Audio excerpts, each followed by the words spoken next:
এখানে দাঁড়িয়ে আছো কেন? তোমার কি কিছু লাগবে? একদিনের জন্য আমার বাবা হয়ে যান। কি বলতেছো তুমি এইসব? একদিনের জন্য আমার বাবা হয়ে যান। যদি বাবাদের মিটিং হয় তাহলে আমি সেখান থেকে চলে আসবো। সেখানে যাই হয়ে যাক না কেন আপনি আপনার পরিচয় দিবেন না। কিন্তু আমি তো তোমার বাবা না, আমি কোনো কথা শুনতে চাই না। সবকিছু উল্টা পাল্টা হয়ে যাবে যদি কেউ জেনে যায় উনি তোর বাবা লাগে না। বাচ্চাদেরকে পড়ানোর জন্য বাবা মায়ের সবসময় পাশে থাকে।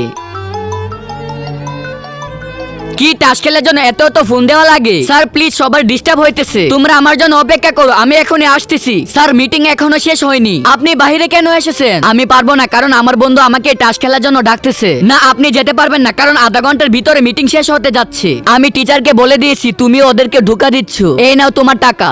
দাঁড়ান এনির বাবা, তার আগে বন্ধুরা আমি সবার মতো কোনো কসম দিব না। তুমি যদি তোমার মাকে মন থেকে ভালোবাসো তাহলে একটি লাইক এবং চ্যানেলটি সাবস্ক্রাইব করে দিবে, আর তোমার সুন্দর নামটা কমেন্টে লিখে যাবে।